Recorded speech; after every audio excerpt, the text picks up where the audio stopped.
प्रिय श्रोतागण, आप सभी को प्रणाम। आज के इस वीडियो में हम आपके अनेक प्रश्नों का जवाब देंगे जिनको आप कमेंट में पूछते हैं, और मुझे लगता है कि ये प्रश्न सार्वजनिक है, कई लोगों का है, इसीलिए इन्हें वीडियो के माध्यम से जानने का प्रयास करेंगे। तो आइए वीडियो को शुरू करते हैं। मैं हूं अद्वैत और आप देख रहे हैं ब्रह्मांड विज्ञान यूट्यूब चैनल। पहला प्रश्न है साक्षी देवी। इनका कहना है कि मोक्ष प्राप्त करने के बाद जीवात्मा का क्या होता है। देखिए, जीवात्माएं मोक्ष में ईश्वर के आनंद में लीन रहती हैं। वहाँ भी जीवात्मा का अपना पृथक अलग अस्तित्व बना रहता है। कुछ लोग प्रश्न करते हैं कि क्या जीवात्माएं ईश्वर में ही जाकर मिल जाती हैं। देखिए, हम जीवात्माएं तत्वतः सूक्ष्म एक चेतन तत्व हैं, शाश्वत हैं, पुरातन हैं, सनातन हैं। हमारा भी अंत कभी नहीं होता। हमें ईश्वर ने भी नहीं बनाया। तो जो जीवात्माएं होती हैं, जब खुद को तत्वतः यानी सूक्ष्म स्तर पर जाकर जान लेती हैं कि आत्मा क्या पदार्थ है, कैसा है, तब ये जाकर मुक्त हो जाती हैं, ईश्वर के आनंद में विलीन रहती हैं। यानी सृष्टि बनाने का जो ज्ञान है, इस पूरे ब्रह्मांड को देखकर ईश्वर के ज्ञान के माध्यम से संतुष्ट रहती हैं। यही जीवात्मा की मुक्ति है। अगला प्रश्न है सतीश। इनका कहना है कि मेरा क्वेश्चन है, क्या मानव के मरने के बाद जो गरुड़ पुराण में बताया जाता है वो सही है या ये फिर कल्पना है। ये जो मनुष्यों के मरने के बाद क्रियाक्रम आदि किए जाते हैं, 12 दिन, 13 दिन, 10 दिन, इसी पर इनका प्रश्न ये है कि ये जो गरुड़ पुराण में लिखा है क्या वास्तव में ऐसा ही होता है। देखिए, इस पर मेरा भी कोई अनुसंधान नहीं है, लेकिन जो जीवात्मा होती है उसे कब शरीर मिलता है, कब मृत्यु होती है, शरीर से छूटने के कितने दिन बाद उसे शरीर मिलता है, ये सब अभी इस पर कोई अनुसंधान नहीं है। मेरा ही नहीं, इस पर किसी का कोई अनुसंधान नहीं है। इसे केवल वही जान सकता है जो वेदों ब्राह्मण ग्रंथों को पूरी तरह जानता हो। मुझे लगता है कि अभी कोई नहीं है जो पूरी तरह वेदों ब्राह्मण ग्रंथों को समझता हो। तो मुझे लगता है कि ये अभी अनुसंधान का ही विषय है, क्योंकि इसके बारे में ठीक ठीक कुछ नहीं कहा जा सकता। अगला प्रश्न है कुमार संजीव। इनका कहना है कि स्वर्ग और मोक्ष में क्या अंतर है। देखिए, स्वर्ग कहते हैं, जैसे अगर सृष्टि विज्ञान की चर्चा करें तो स्वर्ग कहते हैं सूर्य के केंद्र को। सूर्य के केंद्र में जो इंद्र तत्व होता है, जो देव पदार्थ इंद्र होता है, वो इंद्र तत्व स्वर्ग में ही रहता है। और ये जो अग्नि तत्व होता है जिसमें फोटॉन पार्टिकल्स आते हैं, इन फोटॉन पार्टिकल्स को, इन सूक्ष्म अग्नि तत्व को भी स्वर्ग कहते हैं, स्वर्ग लोक कहते हैं, क्योंकि जो इंद्र तत्व होता है इनसे सूक्ष्म होता है। रही बात मोक्ष की, तो जो मोक्ष की स्थिति होती है वो ईश्वर तक पहुंचने पर होती है, क्योंकि ईश्वर इन सभी पदार्थों से बहुत सूक्ष्म होता है। तो मोक्ष की एक अलग ही व्यवस्था है। ईश्वर के अंदर जीवात्माएं रमण करती रहती हैं, ईश्वर के आनंद में लीन रहती हैं। ईश्वर का जो ज्ञान होता है सृष्टि बनाने का, ब्रह्मांड को बनाने का, उसको ये जीवात्माएं मोक्ष में रहकर प्राप्त करती रहती हैं। तो जो स्वर्ग है, सूर्य के केंद्र को भी आप स्वर्ग कह सकते हैं, और जो अग्नि तत्व होता है उनको भी स्वर्ग कह सकते हैं, और जो मोक्ष होता है वो ईश्वर के आनंद को मोक्ष कहते हैं। अगला प्रश्न है विमल कृष्ण। इनका कहना है कि 2000 वर्ष या इससे पूर्व इस्लाम था ही नहीं, इस्लाम को आए हुए 14 वर्ष हुए। मैंने अभी एक वीडियो बनाया था जिसमें आप लोगों ने देखा होगा कि टेक्नोलॉजियों का खुलासा किया गया था कि ऋषियों, महर्षियों, महापुरुषों के बाद कैसी टेक्नोलॉजियाँ थी। उस वीडियो के अंत में मैंने एक जगह ये बोल दिया था कि जो राजा भगदत्त थे या फिर जो उस समय गांधारी आदि के वंशज थे, वे 2000 साल पहले, 1500 साल पहले मुसलमान बना दिए गए। वास्तव में यहाँ पर एक गलती हो गई। मैं बोलना चाह रहा था कि पृथ्वीराज चौहान जी के समय तक लगभग 1200 से 1300 साल या फिर 1000 साल पहले इधर आकर उन्हें मुस्लिम बना दिया गया। लेकिन जो मैंने कहा कि राजा भगदत्त के वंशज, गांधारी के वंशज, ये निश्चित है, ये घटना सही है। केवल यही 2 वंशज ही नहीं, बल्कि अमेरिका आदि देशों में बहुत से परिवार थे, बहुत से ऐसी जनता थी, लोग थे, उस समय के सामाजिक लोग थे, जिन्हें मुगल बना दिया गया, ईसाई बना दिया गया, बौद्ध बना दिया गया। यहाँ तक कि भारत में भी आप देख सकते हैं, आज जो कुछ लोग बचे हुए हैं ये भी खुद को अंग्रेजों का ही वंशज कहते हैं। तो मुझे लगता है कि इसके लिए कोई प्रमाण देने की आवश्यकता नहीं है। वहाँ पर मैं जो कहना चाह रहा हूँ उसे समझिए। अगला प्रश्न है शशांक गुप्ता। इनका कहना है कि अद्वैत जी, कृपया आप आत्मा और जो भूत प्रेत के बारे में भ्रांतियां हैं और जो काले जादू इत्यादि, इन पर भी एक वीडियो बनाइए, इनके बारे में विस्तार से बनाइए। देखिए, ये जो आत्मा है, आत्मा की जो परिभाषा मैं बताता हूँ, जो आपको बताया जाता है कि आत्मा को तत्वतः जानो, तो एक तो आत्मा का सत्य स्वरूप तो यही है। दूसरा, ये जो भूत प्रेत हैं, भूत कहते हैं सूक्ष्म 5 भूतों को, जिसके बारे में वीडियो है। ये जो 5 महाभूत होते हैं, इनसे ही संसार बना हुआ है। बाकी जो भूत प्रेत आदि की बात आप कर रहे हैं कि ये होते हैं या नहीं, ये एक मानसिक बीमारी हो सकती है, लेकिन मैं इन सब पर विश्वास नहीं करता। हाँ, ये होती हैं, मानसिक बीमारी हो सकती हैं, लेकिन कोई आत्मा ही होती है जो परेशान करती है, कोई भूत प्रेत ही होता है जो अंधेरे में आता है। ये सब एक कल्पना है, केवल कल्पना। अगला प्रश्न है तरनजीत।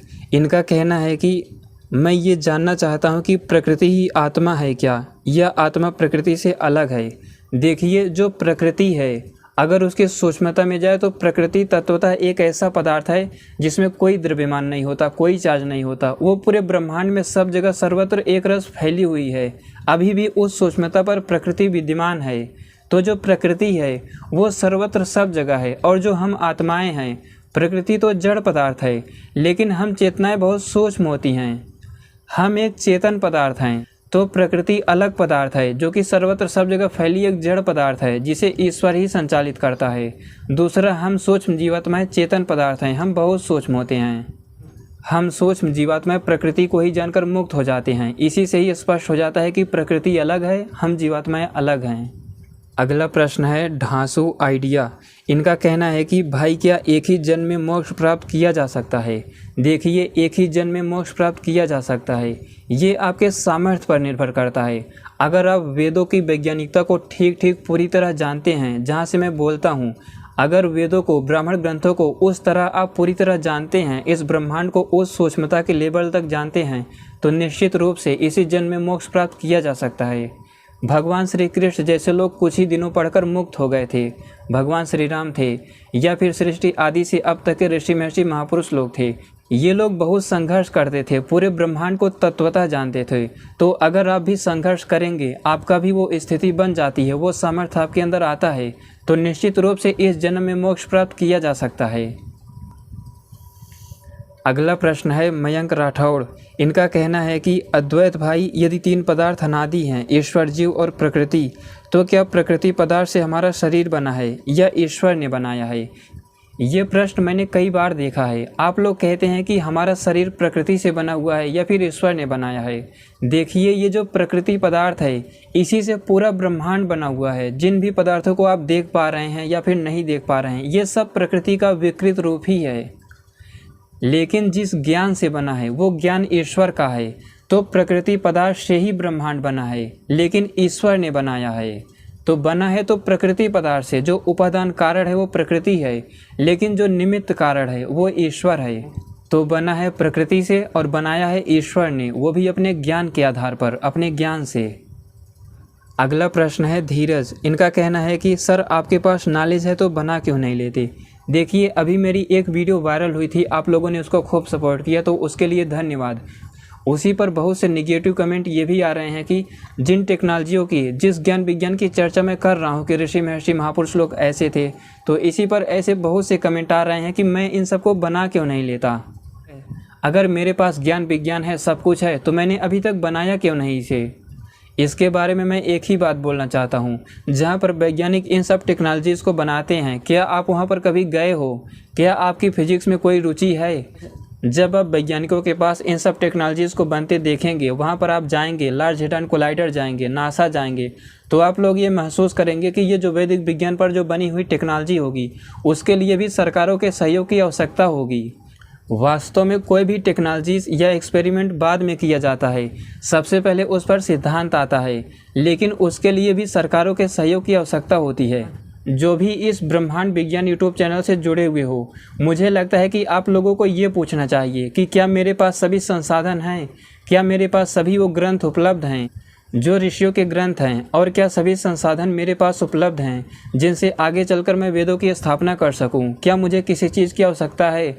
आप लोगों को ये पूछना चाहिए अभी कि अगर कोई वैदिक विज्ञान पर कार्य कर रहा है, ऋषियों महर्षियों महापुरुषों के सामर्थ्य पर कार्य कर रहा है, उन्हें खोज रहा है, तो निश्चित रूप से उसका भी लक्ष्य होगा कि टेक्नोलॉजीज़ आएँ, सिद्धांत आएँ, लेकिन उसके लिए आप सभी के भी सहयोग की आवश्यकता होती है, क्योंकि ये आप सभी का भी कार्य है, आप सभी की भी जिम्मेदारी है। तो मुझे लगता है कि ऐसे प्रश्न न करके बल्कि पूछना चाहिए कि क्या मेरे पास वे सारे संसाधन उपलब्ध हैं जिनसे मैं वैदिक विज्ञान को आगे बढ़ा सकूँ।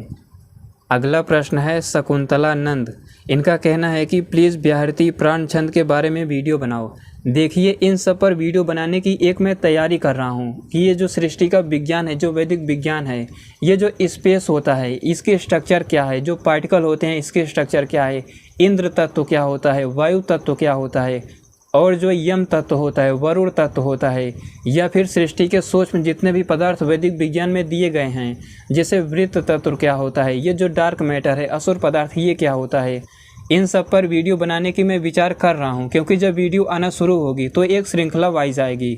तो अभी इन पर कुछ काम कर रहा हूँ, मुझे लगता है कि थोड़ा समय लगेगा। क्योंकि जो अभी आगे आने वाली वीडियोज़ हैं, सबसे पहले तो रामायण पर होंगी। क्योंकि भगवान श्री राम का जो चरित्र है, उनके वैज्ञानिकता का, उनके सामर्थ्य का जो स्तर है, और उस समय के ऋषि महर्षि महापुरुष लोग थे, इन सब का एक खुलासा करना चाहता हूँ, आपको उस स्तर तक ले जाना चाहता हूँ।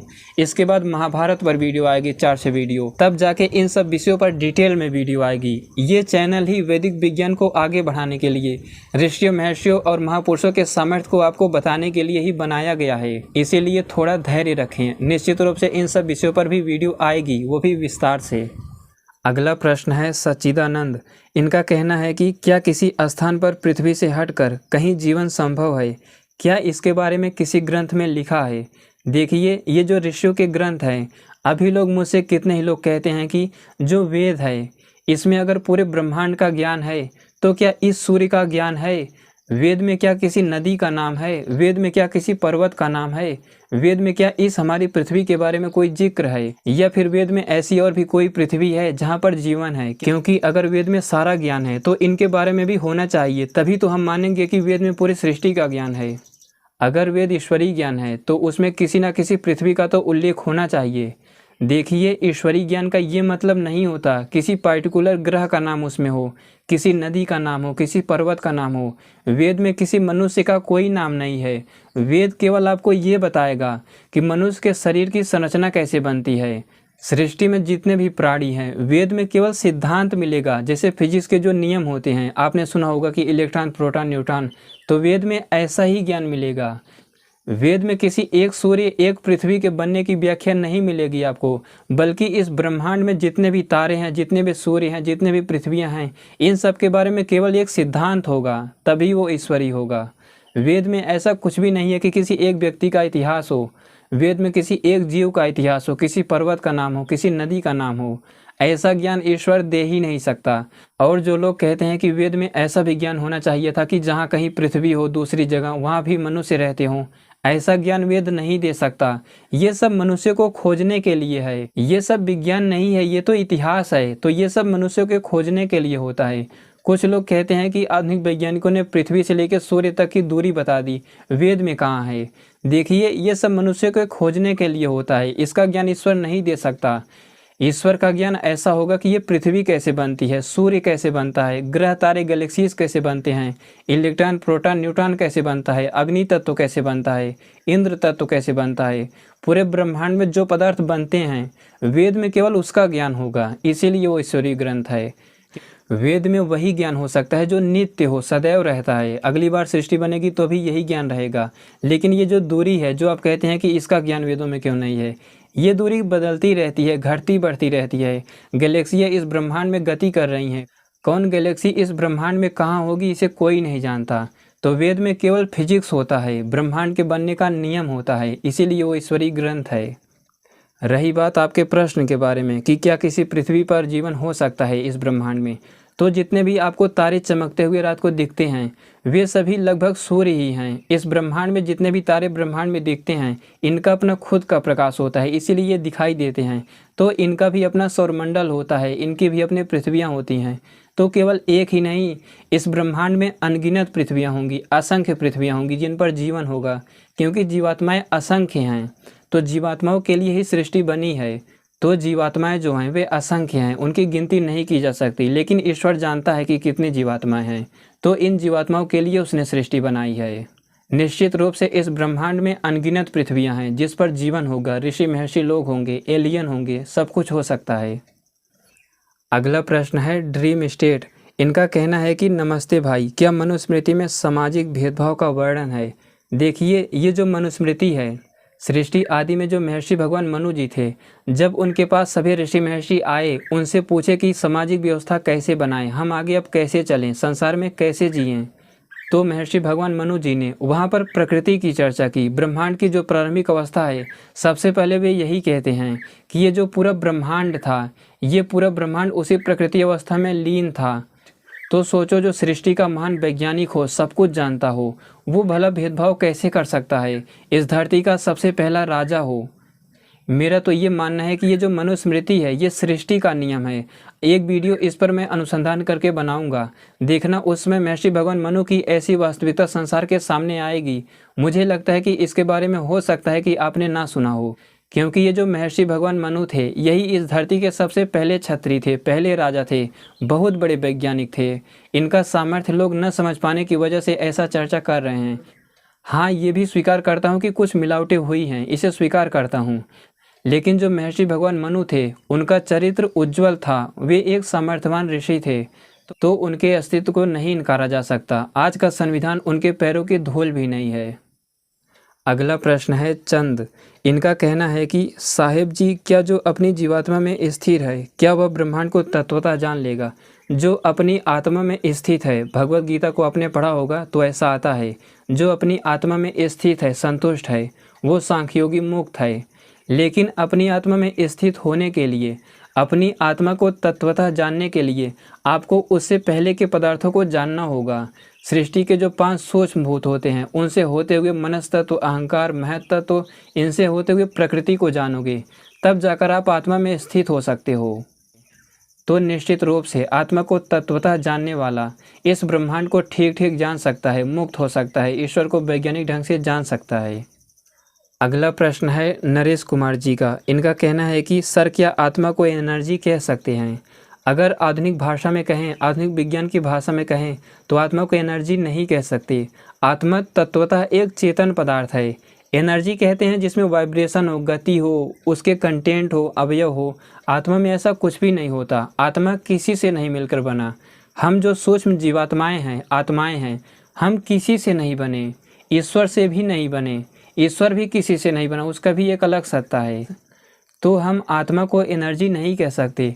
आत्मा की एक वैज्ञानिक संरचना है, जो इसको आश्चर्य की भांति देखता है, इस पर मनन चिंतन करता है और ये समझता जाता है कि हम जीवात्माएं शाश्वत हैं, पुरातन हैं, नित्य हैं, हमें किसी ने नहीं बनाया, हम किसी से नहीं बने, आत्मा किसी से नहीं बना, ये सदैव से है। तो आत्मा कोई एनर्जी नहीं, बल्कि तत्वतः एक सूक्ष्म चेतन पदार्थ है, जो निरअवयव है, किसी से नहीं बना। अगला प्रश्न है रिपुदमन कुशवाहा। इनका कहना है कि भाई, आपने कौन सा वेपन इन्वेंट कर डाला? यही प्रश्न फिर आ गया। देखिए, अभी मैंने चर्चा किया था कि ये जो लोग प्रश्न कर रहे हैं कि मैंने क्या किया, वैदिक विज्ञान पर मैंने कोई अस्त्र शस्त्र या टेक्नोलॉजीज क्यों नहीं बनाई, ये मुझे लगता है कि लोगों का पागलपन है। जो लोग भी मुझसे कह रहे हैं कि तुमने कोई अस्त्र शस्त्र या टेक्नोलॉजीज क्यों नहीं बनाई, अभी कुछ ही दिन हुए, रुक जाइए, निश्चित रूप से सब कुछ बनेगा, लेकिन उसके लिए सरकारों के भी सहयोग की आवश्यकता होगी। सरकारों से आप लोग कहें कि वैदिक विज्ञान को आगे बढ़ाएं, और मुझे लगता है कि हर एक व्यक्ति, हर एक समाज के व्यक्ति का ये उत्तरदायित्व है कि इसे लेकर आगे बढ़े। तो ये केवल मेरा ही प्रश्न नहीं है, ये प्रश्न आप खुद से भी पूछिए कि वैदिक विज्ञान पर कोई अस्त्र शस्त्र क्यों नहीं बना अब तक। आपको खुद ही इसका जवाब मिल जाएगा। अगला प्रश्न है अरविंद कोठारी जी का। इनका कहना है कि क्या स्पेस ही ईश्वर है, क्योंकि इसमें सारे गुण है। देखिए, बहुत से लोगों को ऐसी भ्रांतियाँ हो जाती हैं कि ये जो खालीपन है यही ईश्वर है, क्योंकि ईश्वर का कोई आकार नहीं है। तो ये जो खालीपन है, इसी में ध्यान लगाओ, ये आपका सबसे बड़ा भ्रम है। देखिए, स्पेस 2 प्रकार का होता है। एक तो जाल के समान होता है, 5 महाभूतों में जो स्पेस है वो है, जिसमें पार्टिकल आदि कर्व होते हैं। दूसरा स्पेस निरअवयव होता है, खाली स्थान, उसका कोई अवयव नहीं होता। लेकिन ईश्वर ऐसा कोई भी पदार्थ नहीं है। ईश्वर एक चेतन पदार्थ है, भले ही उसमें कोई रंग नहीं होता, रूप नहीं होता, गुण नहीं होता, कोई उसका अवयव नहीं होता, निराकार है, लेकिन वो एक चेतन पदार्थ है, उसकी एक वैज्ञानिक संरचना है। तो ऐसा नहीं कह सकते कि ये जो स्पेस है, खालीपन है, यही ईश्वर है। बहुत से लोग आपको ध्यान कराते हुए मिल जाएंगे, कहेंगे कि ये जो खालीपन है, खाली खाली, यहीं पर ध्यान लगाओ, यही ईश्वर है। ये उनका सबसे बड़ा भ्रम है, आप उनके भ्रम में मत पड़िए। जितना जितना आप सृष्टि को गहराई में जानते हुए चले जाएंगे, उतना उतना आपको ईश्वर महसूस होता चला जाएगा। तो ईश्वर की एक वैज्ञानिक संरचना है, तत्वतः वो चेतन पदार्थ है। अगला प्रश्न है रुद्राक्ष। इनका कहना है कि तत्वतः मतलब क्या है। ये जो मैं बार बार तत्वतः शब्द का प्रयोग करता हूँ कि ब्रह्मांड को तत्वतः जानो, ईश्वर को तत्वतः जानो, इस प्रकृति को या फिर जीवात्मा को तत्वतः जानो, इलेक्ट्रॉन प्रोटॉन आदि को तत्वतः जानो। ये कह रहे हैं कि तत्वतः जानने का मतलब क्या होता है। देखिए, आपने अभी तक ईश्वर के बारे में, जीवात्मा के बारे में, जो इंद्र तत्व होता है, वृत्त तत्व होता है, इन सब के बारे में ऐसी अनेक बातें सुने होंगे कि ये दूसरे डायमेंशन में रहते हैं, वज्र लिए रहते हैं, या फिर जो जीवात्मा होती है सशरीर ही रहता है। मैं यही कहता हूँ कि ये जो जीवात्मा होती है, जो ईश्वर होता है, जो ये सृष्टि के देव पदार्थ होते हैं, ये सब तत्वतः क्या पदार्थ हैं, यानी कितनी सूक्ष्मता पर होते हैं, इनका आकार क्या है, इनका स्ट्रक्चर क्या है, ईश्वर की वैज्ञानिक संरचना क्या है। आप सभी ने सुना होगा कि ईश्वर ने सृष्टि बनाई है, लेकिन कैसे बनाई है, किस सूक्ष्मता पर वो कैसे प्रेरणा करता है, उस ईश्वर की संरचना क्या है, इन्हीं सबको ठीक ठीक जानना ही तत्वता है। अगला प्रश्न है लक्ष्य। इनका कहना है कि आपसे मुलाकात कहाँ हो सकती है। ये ऐसे बहुत से कमेंट अभी आए हैं, बहुत से लोग कह रहे हैं कि हमसे मिलना चाहते हैं या फिर हमसे बात करना चाहते हैं। तो वर्तमान समय में मैं वैदिक विज्ञान पर कार्य कर रहा हूँ, अपने घर पर रहकर ही। मुझे लगता है कि अभी वर्तमान समय में यहाँ पर हम नहीं मिल सकते। फिर भी अगर आपको फ़ोन से बात करनी हो, आपको मेरा व्हाट्सएप नंबर चाहिए तो मैं यहाँ पर दे देता हूँ। अगर आप लोग मुझसे संपर्क करना चाहते हैं तो यहाँ पर मेरा व्हाट्सएप नंबर दिया गया है, आप इस पर भी बात कर सकते हैं। उसके बाद भी जब आपसे बात होगी तो फ़ोन पर भी आपसे बात कर सकता हूँ। तो अभी के लिए मैं घर पर रहकर वेदों पर कार्य कर रहा हूँ। अगर आपको हमसे बात करनी है तो यहाँ पर व्हाट्सएप नंबर भी है, इस पर बात कर सकते हैं या फिर फ़ोन पर भी बात कर सकते हैं। यही थे आप सभी के कमेंट। और भी बहुत से कमेंट आ रहे हैं कि मैंने कोई टेक्नोलॉजी क्यों नहीं बनाया, कोई आविष्कार क्यों नहीं किया। देखिए, ये सब बात की बातें हैं। आपको पूछना चाहिए कि मैं वैदिक विज्ञान का कार्य कैसे कर रहा हूँ, क्या मेरे पास सभी ग्रंथ हैं। आप लोगों को ये सब ना पूछकर ये पूछना चाहिए कि आप लोग अपने स्तर से हमारी क्या सहयोग कर सकते हैं। क्योंकि ये जो वेद है, सनातन धर्म है, वैदिक विज्ञान है, ब्रह्मांड विज्ञान है, ये आप सभी का है, ये केवल मेरा ही नहीं है। यहाँ केवल सनातन धर्म की स्थापना के लिए ही एक अथक प्रयास किया जा रहा है। आगे की 3 से 4 वीडियो हो सकता है कि रामायण पर आए, क्योंकि जो महर्षि नारद जी ने भगवान राम के चरित्र को बताया है, उनके अनुसार उस वाल्मीकि रामायण में क्या क्या वास्तविकता है, वास्तव में भगवान राम का सामर्थ्य क्या था, वे किस स्तर तक गए थे, इन सब पर एक चर्चा की जाएगी। उसके बाद ऐसे ही महाभारत में भी भगवान कृष्ण का क्या चरित्र था, उस समय लोगों का सामर्थ्य क्या था। इसके बाद भीष्म पितामह जी ने जो महर्षि भृगु के, महर्षि ब्रह्मा, भगवान शिव, इनके ज्ञान विज्ञान की चर्चा सरसैया पर लेटे हुए की है, उसकी भी चर्चा की जाएगी। तो इन 8-10 वीडियो के बाद फिर शुरू होगा सृष्टि का विज्ञान, कि ये जो अंतरिक्ष की, स्पेस की संरचना है, जिसके बारे में विज्ञान अभी सोच भी नहीं सकता, ये कैसे बना है, किन सोच मिस्टिंग के, किन वैदिक मंत्रों के कितने बार वाइब्रेशन से इसकी उत्पत्ति होती है, या फिर प्राण, अपान, व्याहृति, ये सब क्या होते हैं, कितने सूक्ष्म होते हैं। और ये जो डार्क मैटर, डार्क एनर्जी है, यानी असुर पदार्थ, असुर ऊर्जा, इन सब के बारे में भी आगे विस्तार से वीडियो में बताया जाएगा। तो वीडियो में बने रहें। तो यही सब थी कुछ बातें। मुझे लगता है कि आप लोग अच्छे होंगे, स्वस्थ होंगे, ध्यान आदि करते होंगे। ये भी उम्मीद करता हूँ कि वीडियो आपको अच्छा लगा होगा। वीडियो को पूरा देखने के लिए धन्यवाद।